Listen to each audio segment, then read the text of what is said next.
Hello दोस्तों, स्वागत है आप सभी का YouTube channel the DM exam point पर। दोस्तों, आज की क्लास में हम ये सिद्ध करेंगे कि समांतर चतुर्भुज के सम्मुख कोण बराबर होते हैं। इसके पहले वाली क्लास में हमने ये सिद्ध किया था कि समांतर चतुर्भुज के सम्मुख भुजाएं बराबर होती हैं, और आज की क्लास में हम ये थ्योरम सिद्ध करेंगे कि समांतर चतुर्भुज के सम्मुख कोण बराबर होते हैं। तो चलिए स्टार्ट करते हैं आज की क्लास को और इस थ्योरम को सिद्ध करते हैं। देखिए, ये है कौन सा चतुर्भुज? समांतर चतुर्भुज। तो हमें बनाना होगा एक समांतर चतुर्भुज। तो चलिए यहां पर एक हम बनाते हैं समांतर चतुर्भुज। थोड़ा सा टेढ़ा मेढ़ा हो सकता है, इसलिए आप समझ लीजिएगा, लाइन ही है, टेढ़ा हो सकता है। तो इसका नाम मैंने रख दिया ए बी सी डी। ठीक है, यह एक समांतर चतुर्भुज है और इसका नाम मैंने रख दिया ए बी सी डी। बहुत ही आसानी से सिद्ध हो जाएगा, बस आपको देखना है पूरा वीडियो। तो यह है कौन सा चतुर्भुज? समांतर चतुर्भुज। तो आप यहां लिखेंगे दिया है, दिया है। क्या क्या मान आपको दिया है? यही कि ये समांतर चतुर्भुज है, यानी लिखेंगे आप चतुर्भुज ए बी सी डी समांतर चतुर्भुज है, समांतर चतुर्भुज है। ठीक है, ये मान आपको दिया है और मान आपको क्या पता है? अब लिखेंगे आप सिद्ध करना है, केवल उतना ही दिया है, सिद्ध करना है। सिद्ध यही करना है कि जो इसके सम्मुख कोण हैं, यानी कि आमने सामने के जो कोण है बराबर है। यानी सिद्ध करना होगा कि कोण ए सी के बराबर है और कोण बी कोण डी के बराबर है। तो यहां लिखेंगे कोण ए बराबर कोण सी और सिद्ध करना है कोण बी बराबर कोण डी। ये आपको सिद्ध करना है। तो यहां पर लिखेंगे उपपत्ति, उपपत्ति। अब देखिए, इसको हम कैसे प्रूव करें? बहुत ही आसान तरीका है। जब मैंने आपको चतुर्भुज का प्रकार पढ़ाया था तो उसमें समांतर चतुर्भुज में एक गुण मैंने और बताया था कि कोई भी समांतर चतुर्भुज है तो उसमें जो क्रमागत कोण होते हैं उनका योगफल संपूरक होता है या 180 अंश होता है। तो यहां पर क्रमागत कोण क्या है? क्रमागत कोण का मतलब ये कि जैसे कोण ए है तो इसका क्रमागत कोण बी ले सकते हैं या इसका क्रमागत कोण डी ले सकते हैं। या फिर दूसरी भाषा में समझने का क्या तरीका है वो भी समझाता हूं मैं।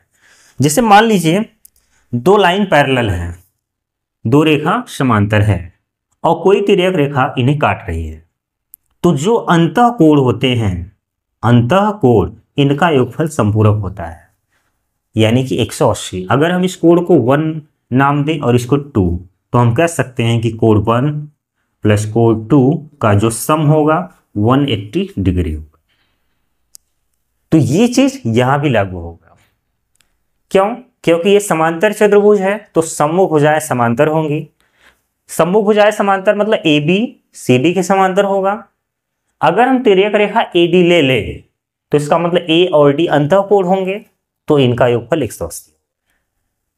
ऐसे ही अगर बीसी समांतर डीए है, तिर्यक रेखा ए बी है, तो ए और बी का योगफल 180 अंश होगा।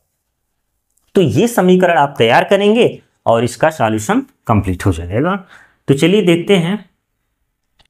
तो यहां आप लिखेंगे चूंकि ए बी समांतर सी डी व तिर्यक रेखा, तिर्यक रेखा, देखिए जरूरी नहीं है कि तिर्यक रेखा हम ए डी ही लें, बीसी भी आप ले सकते हैं, वहां से भी सिद्ध हो जाएगा। जैसे समांतर रेखा ए बी और सी डी है, तिर्यक रेखा ए डी लेंगे तो ए और डी का योगफल 180 आएगा। ए बी समांतर सी डी है तो बी और सी का योगफल 180 अंश आएगा। कहीं पे लेंगे सिद्ध लास्ट में वही होगा। तो चलिए तिर्यक रेखा कौन ले लिया? चलिए मान लेते हैं बीसी ही है, बीसी, उससे कोई फर्क नहीं पड़ेगा। तो हम यहां पर लिख देंगे कि कोण बी, इसलिए कोण बी प्लस कोण सी बराबर कितना? 180 अंश, और इसे हम लोग बोलते हैं अंतःकोण। अंतःकोण आप सभी को याद ही होगा, भूले तो नहीं होंगे। और इसको हम समीकरण पहला नाम दे देते हैं, समीकरण फर्स्ट। ठीक है, यहां तक कोई दिक्कत नहीं। अब जैसे ए बी समांतर सी डी और तिर्यक रेखा बी सी लिया, तो आपने एक समीकरण बना लिया, बी और सी का योगफल 180 यानी कि समपूरक है। ऐसे ही बी सी और डी ए समांतर है, बी सी और डी ए समांतर है। तिर्यक रेखा यहां भी आप जो चाहें ले सकते हैं, कोई दिक्कत नहीं है। लिखेंगे वह बी सी समांतर डी ए कामा तिर्यक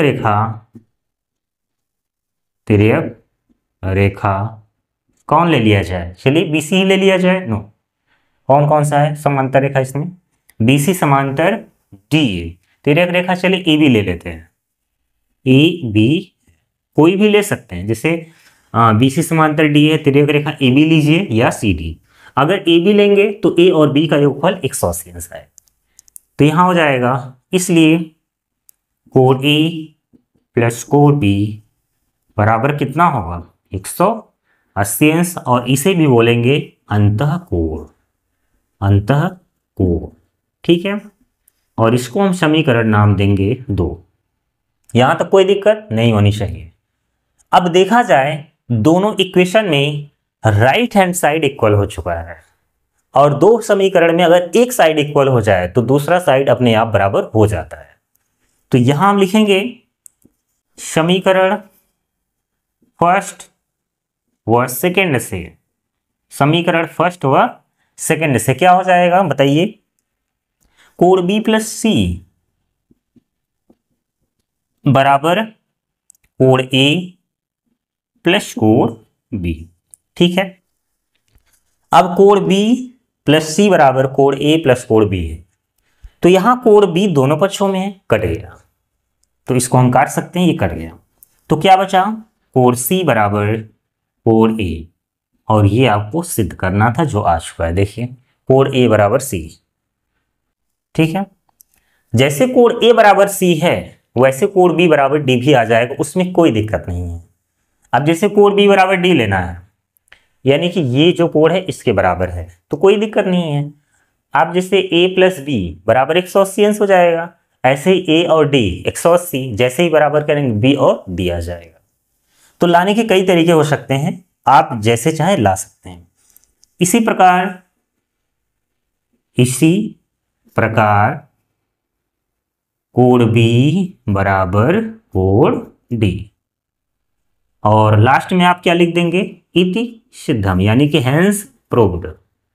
बहुत ही हल्का फुल्का थ्योरम है, कठिन नहीं है। ये भी आपका क्या हो गया, कंप्लीट। तो ये समांतर चतुर्भुज है, और समांतर चतुर्भुज के सम्मुख कोण बराबर होते हैं, इस थ्योरम को मैंने यहाँ पर सिद्ध कर दिया है। तो इसके पहले वाली क्लास में मैंने ये थ्योरम सिद्ध किया था कि समांतर चतुर्भुज की सम्मुख भुजाएं बराबर होती हैं, और आज की क्लास में मैंने ये थ्योरम सिद्ध किया है कि समांतर चतुर्भुज के सम्मुख कोण बराबर होते हैं। देख लीजिए, बहुत ही आसान थ्योरम है, लंबा चौड़ा नहीं है, इसका सॉल्यूशन बहुत ही आसान है। तो चलिए आज की क्लास को यहीं समाप्त करते हैं, और अगली क्लास में हम एक नया थ्योरम सिद्ध करेंगे। कमेंट बॉक्स में जरूर बताइएगा आज की क्लास कैसी लगी। मिलते हैं अगली क्लास में। जय हिंद, जय भारत।